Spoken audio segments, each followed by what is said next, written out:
Hi hello. നമ്മുടെ നാട്ടിലെ ഏറ്റവും ദുഃഖകരമായിട്ടുള്ള ഒരു കാര്യമായിരുന്നു നിതിൻ രാജ് എന്ന മെഡിക്കൽ വിദ്യാർത്ഥിയുടെ ആത്മഹത്യ. ആ ഒരു ആത്മഹത്യയുടെ കാര്യം പറയുമ്പോഴും കുറച്ച് പേർക്കൊക്കെ ആ ഒരു ആത്മഹത്യനെ ഒരു ന്യായീകരിക്കുക എന്നുള്ള രീതിയിലൊക്കെ നമ്മൾ കണ്ടുവരുന്നുണ്ട്.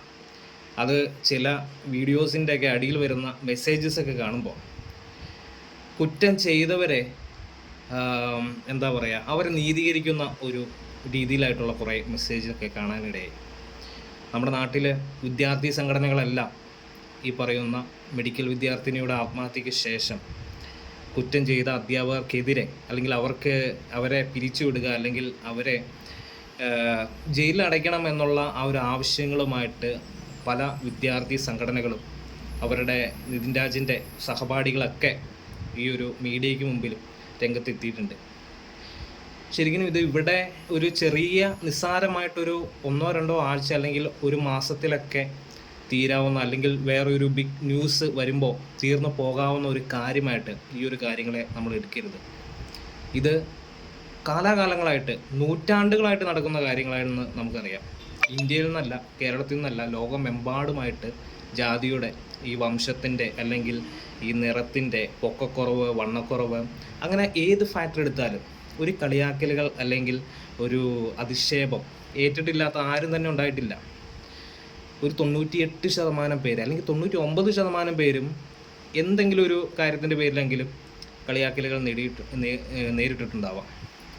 ഞാൻ പറയുന്നതേ, നമ്മുടെ ഈ കേരളത്തിൻ്റെ സമൂഹത്തിൻ്റെ കാര്യം പറയുമ്പോൾ ഈ ഒരു മെഡിക്കൽ വിദ്യാർത്ഥിയുടെ അല്ലെങ്കിൽ അവരുടെ ആ ഒരു വിദ്യാഭ്യാസ ആ ഒരു മേഖല മാത്രം ഇതിനെ നമ്മൾ നോക്കിക്കാണല്.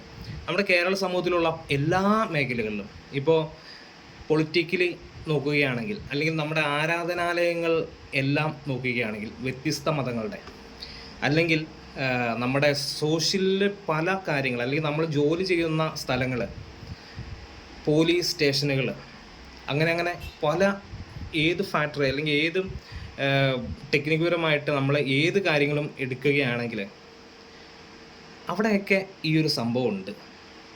കാരണം ഈ സോഷ്യലിൽ നിന്ന് സെലക്ട് ചെയ്യപ്പെടുന്ന ആളുകൾ തന്നെയാണ് ഈ എല്ലാ മേഖലകളിലും കൈകാര്യം ചെയ്യുന്നത്. അതുകൊണ്ട് തന്നെ ഇത് എല്ലായിടത്തും ഉണ്ട്. ഇതിന് എങ്ങനെ മാറ്റം വരും? പ്രത്യേകിച്ച് ഒരു ദളിത് ആയിട്ടുള്ള ആ ഒരു വിഭാഗത്തിൽ നിന്നൊരു കുട്ടി വരുമ്പോൾ, അല്ലെങ്കിൽ ദളിത് ആയിട്ടുള്ള ആളുകളുടെ ഒരു പ്രശ്നങ്ങൾ വരുമ്പോൾ അതൊരു നിസ്സാരവൽക്കരിക്കുകയും അല്ലെങ്കിൽ കുറച്ച് നാളത്തേക്ക് അത് ഭയങ്കരമായിട്ട് പൊളിറ്റീഷ്യന്മാരും അല്ലെങ്കിൽ മറ്റ് സാമൂഹിക നേതാക്കളൊക്കെ അത് ഉയർത്തിപ്പിടിക്കുകയും പിന്നീട് അത് മറന്നു പോവുകയും ചെയ്യുന്ന ഒരു അവസ്ഥ വരുന്നുണ്ട്. അപ്പോൾ അത് ഭയങ്കര ദുഃഖകരമായിട്ടുള്ളൊരു കാര്യമാണ്. പ്രത്യേകിച്ച് നമ്മുടെ സമൂഹത്തിൻ്റെ ഒരു വീക്ഷണത്തിലെ ഈ പറയുന്ന ദളിതായിട്ടുള്ള ആളുകളെ അവർ നോക്കിക്കാണുന്നത് സമൂഹത്തിൽ നിന്നൊക്കെ വേർപെട്ട് നിൽക്കുന്ന അല്ലെങ്കിൽ തങ്ങളുടെ ഒപ്പം നിൽക്കേണ്ടവരല്ലാത്ത അല്ലെങ്കിൽ ഒരു കോളനി വൽക്കരിക്കുന്ന അല്ലെങ്കിൽ ഈ പറയുന്ന ഒരു ഇച്ചിരി മാറ്റി നിർത്തപ്പെടേണ്ട ആളുകളാണ് ഈ ഒരു ദളിതർ എന്നുള്ള ഒരു കാര്യമുണ്ട്. അത് ആ ഒരു സംഭവം മാറാതെ ഒരിക്കലും ഈ പറയുന്ന നീതി എന്നുള്ളത് ഈ പറയുന്ന ഈ ഒരു സൊസൈറ്റിയിൽ എല്ലാവർക്കും ഈക്വലായിട്ട് കിട്ടില്ല, പ്രത്യേകിച്ച് ദളിതർക്ക്. എൻ്റെ ഒരു പെർസ്പെക്റ്റീവിലെ ഈ ഒരു സൊസൈറ്റിയുടെ ഒരു വീക്ഷണം ഞാൻ പറയട്ടെ. കാരണം എന്താണെന്ന് വെച്ചാൽ ഞാൻ പലപ്പോഴും കേട്ടിട്ടുള്ള അല്ലെങ്കിൽ പല കാര്യങ്ങൾ ഞാൻ നേരിട്ട് അനുഭവിച്ചൊരു കാര്യം ഞാൻ പറയാം. ഈ പറയുന്ന ദളിതായിട്ടുള്ള ആളുകൾ ഒരു മാറ്റി നിർത്തപ്പെടേണ്ട ആളുകളാണ്, അല്ലെങ്കിൽ അവർ നമ്മുടെ കൂടെ ചേർക്കാൻ പാടില്ലാത്ത ആളുകളാണ്, അല്ലെങ്കിൽ ഒരു പഠിക്കാൻ കഴിവില്ലാത്ത ആളുകളാണ്, അല്ലെങ്കിൽ നല്ലൊരു ജോബിന് പറ്റിയ ആളുകളല്ല, അല്ലെങ്കിൽ ഈ പറയുന്ന അതേപോലെയുള്ള കുറേ ഒരു എന്താ പറയണേ അതേപോലെയുള്ള കുറേ കാര്യങ്ങളൊക്കെ ആയിട്ടുള്ള ഒരു സമൂഹമായിട്ടാണ് ദളിതരെ മറ്റുള്ളവരെ കാണുന്നത്. അവരുടെ പേരിൽ എന്ത് തെറി വേണേലും മറ്റുള്ളവർക്ക് എഴുതി ഉണ്ടാക്കി അല്ലെങ്കിൽ സിനിമകളിലൂടെ എന്ത് തെറി വേണമെങ്കിൽ പറയാം. ആരും ചോദിക്കാനും പറയാനൊന്നും പോണില്ല. അങ്ങനെ പല സിനിമകളിലും നമ്മൾ കാണുന്നുമുണ്ട്. അപ്പോൾ അങ്ങനെ കുറേ കാര്യങ്ങൾ, കുറേ ഫാക്ടേഴ്സ് നമ്മുടെ സൊസൈറ്റിയിൽ ഈ പറയുന്ന താഴെത്തട്ടിൽ സാമ്പത്തികമില്ലാത്ത അല്ലെങ്കിൽ സാമൂഹികമായിട്ടൊരു ഉയർച്ചയില്ലാത്ത അല്ലെങ്കിൽ ഒരു ഭൂമി നല്ല രീതിയിലുള്ള ഒരു 2 സെൻറ്റോ 3 സെൻറ്റോ ഭൂമി ഇല്ലാത്ത കോളനി വൽക്കരിക്കപ്പെടേണ്ടി വന്ന ഒരു ജനതയെപ്പറ്റി ഈ ഒരു സമൂഹത്തിന് ഒരു തെറ്റിദ്ധാരണയുണ്ട്. ശരിക്കും പറഞ്ഞാൽ അവർ ജനിച്ചപ്പോൾ മുതൽ സ്ട്രഗിൾ ചെയ്യുന്ന ഒരു ജനത, അല്ലെങ്കിൽ പല എന്താ പറയുക, ഒരു 90% ജനതയിൽ നിന്ന് ഒരു 10-15% ഓരോ വർഷം തോറും സ്ട്രഗിൾ ചെയ്ത് ഒരു മുൻപന്തിൽ മറ്റുള്ള ജനറൽ കാറ്റഗറിയിൽ അവരുടെ ഒപ്പത്തിനൊപ്പം എത്താൻ പ്രയാസപ്പെടുന്ന ഒരു ജനത എന്നുള്ള രീതിയിൽ മാത്രമേ ഈ പറയുന്ന സാമ്പത്തികമായിട്ടും അല്ലെങ്കിൽ അടിസ്ഥാന സൗകര്യങ്ങളായിട്ടും താഴ്ന്നു കിടക്കുന്ന ഒരു ജനതയായിട്ട് മാത്രമേ ദളിതരെ കൂട്ടാൻ പറ്റുള്ളൂ. അല്ലാതെ അവരൊരിക്കലും മറ്റുള്ളവരെക്കാളും ഒരിക്കലും മോശപ്പെട്ടവരോ അല്ലെങ്കിൽ മറ്റുള്ളവരുടെ ഒപ്പത്തിനൊപ്പം എത്താൻ കഴിവില്ലാത്തവരല്ല. അവരുടെ എന്താ പറയുക, ഒരു സിറ്റുവേഷൻ അതാണ്. മറ്റുള്ളവരെ പോലെ ഈ ഒരു അടിസ്ഥാന സൗകര്യങ്ങൾ ഇല്ലാത്ത ഒരു സാഹചര്യത്തിൽ ജീവിച്ചു വരുന്ന ഇവരെ ഈ പറയുന്ന മറ്റുള്ള സാമ്പത്തികമുള്ള അല്ലെങ്കിൽ ജനറൽ കാറ്റഗറി പെടുന്ന കുട്ടികൾ നല്ല രീതിയിൽ നല്ല ഫുഡ് കഴിച്ച് നല്ല വസ്ത്രങ്ങളിട്ട് സ്കൂളിൽ പോയി നല്ല ഒരു ഉന്മേഷത്തോടെ അവരുടെ ഒരു മെൻ്റൽ ഒരു ഹെൽത്ത് വളരെ ഹൈ ആയിരിക്കും. പക്ഷേ ഒരു ദളിതമായിട്ടുള്ള അല്ലെങ്കിൽ ഒരു സാമ്പത്തികം അടിസ്ഥാന സൗകര്യം കുറഞ്ഞ ആ ഒരു വിഭാഗത്തിൽ നിന്ന് വരുന്ന കുട്ടി ഒരുപക്ഷെ കഴിഞ്ഞ രാത്രികളിൽ ഉറങ്ങാൻ പോലും പറ്റാത്ത അവരുടെ അച്ഛനമ്മമാരോട് എന്തെങ്കിലും ജോലിക്കോ അവരെ സഹായിക്കുകയോ അല്ലെങ്കിൽ വീട്ടു ജോലിക്കൊക്കെ സഹായിച്ചിട്ടായിരിക്കും അവർ പിന്നീട് ഏതെങ്കിലും കീറി പറഞ്ഞ പുസ്തകമോ അല്ലെങ്കിൽ വസ്ത്രമൊക്കെ ഇട്ട് അല്ലെങ്കിൽ അങ്ങ് ചെളി പറ്റിയ അല്ലെങ്കിൽ ഒരു ജോഡി, മറ്റുള്ളവർക്കൊക്കെ 3-4 ജോഡി ഉള്ളപ്പോൾ ഒരു ജോഡിയൊക്കെ ഇട്ടുകൊണ്ടൊക്കെ വന്ന് അവർ വിദ്യാഭ്യാസം ചെയ്യുന്നത്. അപ്പോൾ അത്ര സ്ട്രഗിൾ പിടിച്ച ഒരു കാര്യമാണ് ദളിതർ ചെയ്യുന്നത്. അപ്പോൾ ഈ ദളിതർ ഇന്ന് അത്രയും ഒരു ഡിഫറൻറ്റേ ഉള്ളൂ മറ്റുള്ളവരുമായിട്ട്. അല്ലാതെ ഒരിക്കലും മറ്റുള്ളവരുടെ അത്രയും കഴിവില്ലാത്തവരല്ല, എല്ലാവരും ഈക്വലാണ്. ഈ പറയുന്ന ദളിതരായിക്കോട്ടെ, ഈ പറയുന്ന ജനറൽ കാറ്റഗറി ആയിക്കോട്ടെ, ഇങ്ങനെ ഏത് വിഭാഗം എടുത്താലും എല്ലാവരും ഈക്വലാണ്. പക്ഷെ അവരുടെ സാഹചര്യം അവരെ അങ്ങനെ മാറ്റിയെന്ന് മാത്രമേ ഉള്ളൂ. ഇതിലൊരു മാറ്റം വരണമെങ്കിൽ അല്ലെങ്കിൽ ഈ ഒരു സമൂഹത്തിൽ എല്ലാവർക്കും ഒരു ഈക്വാലിറ്റി ആണ് ആവശ്യമെങ്കിൽ ഇതിലൊരു മാറ്റം വരണം.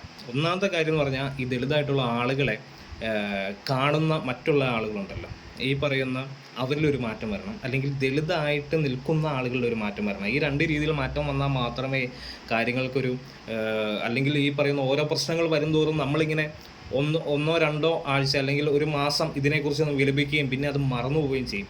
ആ ഒരു കേസുമായിട്ട് ഈ പറയുന്ന അവരുടെ വീട്ടുകാരോ അല്ലെങ്കിൽ അവരുടെ ഏറ്റവും അടുത്ത കുറച്ച് ആളുകൾ മാത്രം ഒറ്റപ്പെടുകയും ചെയ്യും. അപ്പോൾ എന്തായിരിക്കണം ഈ ചെയ്യേണ്ടത്? ഈ പറയുന്ന ദളിതമായിട്ടുള്ള ആളുകൾ അവർ കുറച്ചും കൂടി ഒരു പവർഫുൾ ആവണം. അത് പവർഫുൾ ആകേണ്ടത് ഒന്നെങ്കിൽ രാഷ്ട്രീയപരമായിട്ട് അവർ ഇച്ചിരി പവർഫുൾ ആവണം. സൊസൈറ്റിയിൽ മറ്റു രീതിയിലുള്ള സാമ്പത്തികം നേടി അവരുടെ അടിസ്ഥാന സൗകര്യങ്ങൾക്കൊരു സേഫ് വരുത്തുന്ന രീതിയിലുള്ള സാമ്പത്തിക ഒരു നേട്ടം കൈവരിക്കേണ്ടതായിട്ടും ഈ ഒരു ദളിതമായിട്ടുള്ള ആളുകൾക്കുണ്ട്, സമൂഹത്തിനുണ്ട്. കാരണം എന്ന് പറഞ്ഞാൽ ഈ പറയുന്ന ഭൂരിഭാഗം നമുക്കറിയാം കൂടുതൽ ആളുകളും കൂലിപ്പണിക്ക് പോവുകയും അവരുടേതായിട്ടുള്ള ഒരു സേഫായിട്ട് സാമ്പത്തികം കൈകാര്യം ചെയ്യാത്ത ഒരു അവസ്ഥയും ധാരാളമുണ്ട്.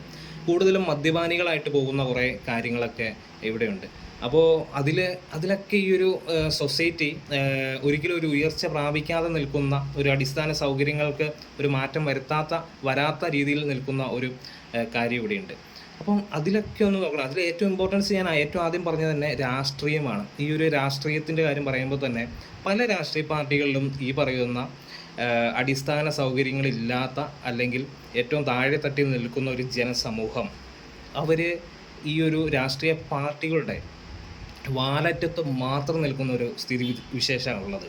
അപ്പോൾ ഈ ഒരു വാലറ്റത്ത് നിൽക്കുക എന്ന് പറയുമ്പോൾ ഒരു ജാഥയ്ക്ക് പോവുക അല്ലെങ്കിൽ എന്തെങ്കിലും ഒരു സമ്മേളനങ്ങളിൽ പങ്കെടുക്കുക അല്ലെങ്കിൽ ഒരു ലോക്കൽ ബ്രാഞ്ച് അല്ലെങ്കിൽ ജില്ല അങ്ങനെയുള്ള ഒരു കമ്മിറ്റികൾ എത്തിപ്പെടാത്ത ഒരു വിശേഷം ഇവിടെയുണ്ട്. അപ്പോൾ അതിൽ ഈ പറയുന്ന ചില നേതാക്കൾ ദളിതമായിട്ടുള്ള ആളുകളിൽ അല്ലെങ്കിൽ ഈ ദളിത് എന്ന് പറയുമ്പോൾ തന്നെ അടിസ്ഥാന സൗകര്യങ്ങൾ വളരെ കുറവായിട്ടുള്ള ഏറ്റവും താഴെത്തട്ടിൽ നിൽക്കുന്ന ആളുകളെയാണ് ഞാൻ അങ്ങനെ ഉദ്ദേശിച്ചത്. അതിൽ മതത്തിൻ്റെ പേരിലോ അല്ലെങ്കിൽ ആ ഒരു രീതിയിലുള്ള വേർതിരിവൊന്നുമില്ല. എല്ലാ ആളുകളും, അത് ക്രിസ്ത്യാനികളുണ്ടാവാം, ഹിന്ദു, മുസ്ലിം, ആരെങ്കിലും ആയിക്കോട്ടെ, എല്ലാവരും ഉണ്ടാവാം. അപ്പോൾ അങ്ങനെയുള്ള ആളുകൾ ഈ പറയുന്ന രാഷ്ട്രീയത്തിൻ്റെ ഏറ്റവും താഴെത്തട്ടിൽ അവർ ഈ പറയുന്ന രാഷ്ട്രീയത്തിൻ്റെ ഒരു പൊളിറ്റിക്കൽ പാർട്ടിയുടെ മെയിനായിട്ടുള്ള ഒരു ഭരണചക്രത്തിൽ അല്ലെങ്കിൽ ആ രാഷ്ട്രീയ പാർട്ടികളുടെ കാര്യങ്ങൾ തീരുമാനിക്കാൻ അവർ എത്തുന്നില്ല എന്നുള്ളത് അതിലെ ഏറ്റവും വലിയൊരു ഫാക്ടറാണ്. അപ്പോൾ അതിനുവേണ്ടിയും കൂടെ ഈ ദളിതമായിട്ടുള്ള സമൂഹങ്ങളെല്ലാം ശ്രമിക്കേണ്ടതാണ്.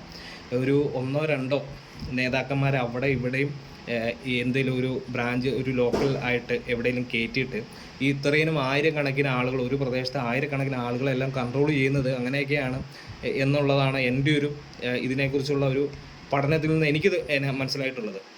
അങ്ങനെ ആയിരിക്കാം, ചിലയിടത്ത് അങ്ങനെ ആയിരിക്കില്ല. കാരണം കുറേ പേരൊക്കെ ഈ ചില പാർട്ടികളിലൊക്കെ ധാരാളം അവിടെ ഇവിടെയൊക്കെ നല്ല രീതിയിലുള്ള പൊസിഷനിൽ ഇരിക്കുന്നുണ്ടാവാം, അങ്ങനെ ഉണ്ടാവാം. പക്ഷേ കൂടുതലും അങ്ങനെയൊക്കെ തന്നെ ഞാൻ ആദ്യം പറഞ്ഞ പോലെ വാലറ്റത്ത് ഈ പോസ്റ്റർ ഒട്ടിച്ചും അല്ലെങ്കിൽ ഈ ജാഥയ്ക്ക് പോയും പൊതുസമ്മേളനങ്ങൾ മാത്രം പങ്കെടുത്തും തിരിച്ചു പോരുന്ന ഒരു സ്ഥിതിവിശേഷമാണ് ഉള്ളത്. അപ്പോൾ അതിനൊക്കെ ഒരു മാറ്റം വരണം. ഈ ഭരണചക്രങ്ങളിൽ കയറി ജനറൽ സീറ്റുകളിൽ നിന്ന് മത്സരിക്കുന്ന അല്ലെങ്കിൽ രാഷ്ട്രീയ പാർട്ടികൾ മുന്നോട്ട് നയിക്കുന്ന ആളുകളായിട്ടും ഈ ദളിതായിട്ടുള്ള ആളുകൾ മുന്നോട്ട് വരണം. അപ്പോൾ ആ ഒരു കാര്യം കൂടി ഓരോ പ്രദേശങ്ങൾ ഓരോ ആൾക്കാർ ചെയ്യേണ്ടതുണ്ട്. പിന്നെ ഏറ്റവും പ്രധാനപ്പെട്ട ഒരു കാര്യം എന്താണെന്ന് വെച്ചാൽ പ്രതികരണശേഷിയാണ്. എന്തെങ്കിലും ഒരു കാര്യം പറഞ്ഞു കഴിഞ്ഞാൽ തല കുനിച്ച് തല കീഴ്പോട്ടാക്കി തിരിച്ചു പോവുക എന്നുള്ളതല്ല. നമ്മളത് എന്താണെന്ന് മനസ്സിലാക്കുക. ഈ ഒരു കാര്യങ്ങൾ നമ്മുടെ മുമ്പിൽ നമുക്ക് ഫേസ് ചെയ്യേണ്ട കുറേ കാര്യങ്ങളുണ്ട്. ആ ഒരു കാര്യങ്ങളെക്കുറിച്ച് നന്നായിട്ട് പഠിക്കുക, മനസ്സിലാക്കുക. ചോദിക്കേണ്ട കാര്യങ്ങളാണെങ്കിൽ നന്നായിട്ട് ചോദിക്കുക, അല്ലെങ്കിൽ പിടിച്ചെടുക്കേണ്ട കാര്യങ്ങളാണെങ്കിൽ അവനോട് പിടിച്ചെടുക്കുക.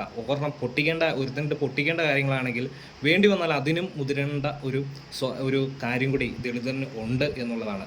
പലപ്പോഴും അങ്ങനെയൊന്നും നടക്കാറില്ല. ആരെങ്കിലും എന്തെങ്കിലും പറഞ്ഞാൽ തലകുനിച്ച് തിരിച്ചു പോരുകയാണ് ഈ പറയുന്ന താഴെത്തട്ടിലുള്ള ആളുകൾ കൂടുതലും ചെയ്യാറ്. അല്ലെങ്കിൽ നാളെ അവർക്ക് ഒരുപക്ഷെ ജോലിയും കാണില്ല, കൂലിയും കാണില്ല, ഒന്നും കാണില്ല എന്നുള്ള ആ ഒരു പേടിയുണ്ടാവാം. അപ്പോൾ അങ്ങനെയുള്ള ആ ഒരു സ്ഥിതിവിശേഷണത്തിൽ നിന്നും മാറിയെങ്കിൽ മാത്രമേ ഈ ഒരു സൊസൈറ്റിയുടെ ഒരു സിസ്റ്റം ഒരു കറക്റ്റ് ആവുള്ളൂ, ഒരു ഈക്വാലിറ്റി അതിലേക്ക് വരുള്ളൂ എന്നാണ് ഞാൻ പറഞ്ഞു വന്നത്. ഇപ്പോൾ താഴെത്തട്ടിൽ മേലെത്തട്ടിൽ എന്നുള്ള രീതിയിനേക്കാളും കൂടുതൽ ഒരു വിദ്യാഭ്യാസത്തിന് ഏകദേശം ഈക്വൽ ആയിട്ടുള്ള ഒരു സ്വഭാവം വന്നിട്ടുണ്ട്. കാരണം വിദ്യാഭ്യാസം എല്ലാവരും ഈക്വലാണ്. ധാരാളം ഈ പറയുന്ന ഡിഗ്രി കഴിഞ്ഞ ആ ഒരു രീതിയിലൊക്കെ കുട്ടികൾ കയറി വരുന്നുണ്ട്. പണ്ട് അയ്യങ്കാളി സ്വപ്നം കണ്ടത് 10 BA അദ്ദേഹത്തിൻ്റെ സമൂഹത്തിൽ നിന്ന് വേണമെന്നായിരുന്നു. ഇപ്പോൾ 10 ലക്ഷക്കണക്കിന് BA എന്നിട്ടും അദ്ദേഹം പറഞ്ഞ വാക്കതാണെങ്കിലും അദ്ദേഹത്തിൻ്റെ സ്വപ്നം വേറൊരു ദീർഘവീക്ഷണമായിരുന്നു. ആ ഒരു സ്ഥിതിവിശേഷത്തിലോട്ട് ഇപ്പോഴും ഈ ഒരു സമൂഹത്തിൽ നിന്ന് ആരും തന്നെ എത്തിയിട്ടില്ല എന്നുള്ളതാണ്. അവിടെ ഇവിടെയൊക്കെ ധാരാളം പേര് ഗവൺമെൻറ് ജോലി കിട്ടുകയും അല്ലെങ്കിൽ മറ്റു രീതിയിലുള്ള ഒരു വിദേശത്തേക്ക് കടന്നുപോയി അത്യാവശ്യം സാമ്പത്തികം ഉണ്ടാക്കിയൊക്കെ കടന്നു വരുന്നുണ്ട്. എന്നതൊഴിച്ചാൽ ഒരു ബൾക്കായിട്ട് ഒരു വലിയൊരു സമൂഹം ഇപ്പോഴും ആ ഒരു അടിസ്ഥാന ആ ഒരു ലെവലിൽ തന്നെയാണ് നിൽക്കുന്നത്. അപ്പോൾ ഒരു വലിയൊരു മാറ്റം തന്നെ വരണമെങ്കിൽ ഈ ഒരു അടിസ്ഥാന സൗകര്യത്തിൽ ജീവിക്കുന്ന അടിസ്ഥാന ജനത തന്നെ അവർ സ്വയം തന്നെ ഒന്ന് പരിശോധിക്കേണ്ടത് ആവശ്യമാണ് എന്നുള്ളതാണ്. അപ്പോൾ എന്തുകൊണ്ടാണ് ഇത് പറയുന്നത് എന്ന് വെച്ച് കഴിഞ്ഞാൽ നമ്മുടെ ഈ ഒരു നിതിൻ രാജിൻ്റെ ഈ ഒരു പ്രശ്നം വന്നപ്പോൾ തന്നെ ഒരു നീതി കിട്ടുന്നില്ല. ശരിക്കും പറഞ്ഞാൽ ഈ നമ്മൾ അപേക്ഷിക്കുകയാണ്, ഇപ്പോഴും എല്ലായിടത്തും പോയി അപേക്ഷിക്കുകയാണ് ഞങ്ങൾക്ക് വേണ്ടി ചെയ്തു തരണം എന്ന്. പോലീസ് ഉദ്യോഗസ്ഥരോട്, ഹയറാർക്കിയിലുള്ള പൊസിഷനിലിരിക്കുന്ന ഈ പറയുന്ന രാഷ്ട്രീയ പാർട്ടികളുടെ നേതാക്കന്മാരോട്, അല്ലെങ്കിൽ മന്ത്രിമാരോട്, MLA-മാരോടൊക്കെ ചെന്ന് ഇങ്ങനെ പോയി അപേക്ഷിക്കുകയാണ്. അപ്പോൾ ഈ ഒരു മറ്റുള്ളവരോട് ഈ പണ്ട് കാലഘട്ടത്തിൽ തമ്പ്രാൻ ഞങ്ങൾക്ക് വേണ്ടി എന്തെങ്കിലും ചെയ്തു തരണേ എന്നുള്ള രീതിയിൽ അപേക്ഷിക്കില്ലേ, അതിൻ്റെ ഒരു ലേറ്റസ്റ്റ് ഒരു ന്യൂ വേർഷനാണ് ഇപ്പോൾ കാണുന്നത്.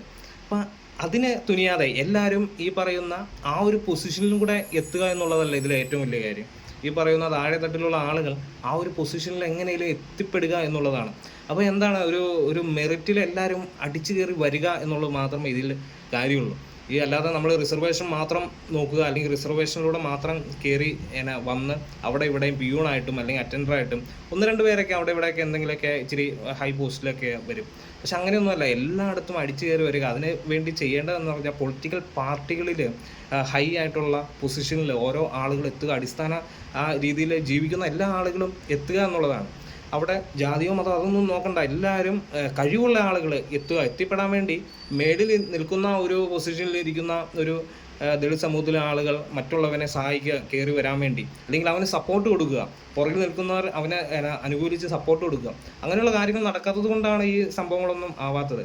അപ്പോൾ അങ്ങനെയും കുറേ ഫാക്ടേഴ്സ് ഇതിലുണ്ട്. അപ്പം നെഗറ്റീവും പോസിറ്റീവ് എന്ന് പറയുമ്പോൾ വളരെ ചുരുക്കം കാര്യങ്ങളും, നെഗറ്റീവാണ് കൂടുതലും. അപ്പോൾ സൊസൈറ്റിയിൽ എന്താ പറയുക, ഈക്വാലിറ്റി, എല്ലാ കാര്യങ്ങളിലും ഈക്വാലിറ്റി വേണമെന്ന് നമ്മൾ സംസാരിക്കുന്നത് കൊണ്ട് മാത്രമല്ല, നമ്മൾ പ്രവർത്തിക്കുന്നതും അതിന് തന്നെയായിരിക്കണം. അതിനുവേണ്ടി പ്രവർത്തിക്കേണ്ടതും വളരെ അത്യാവശ്യമാണ്. അപ്പോൾ ഓക്കെ, ബൈ.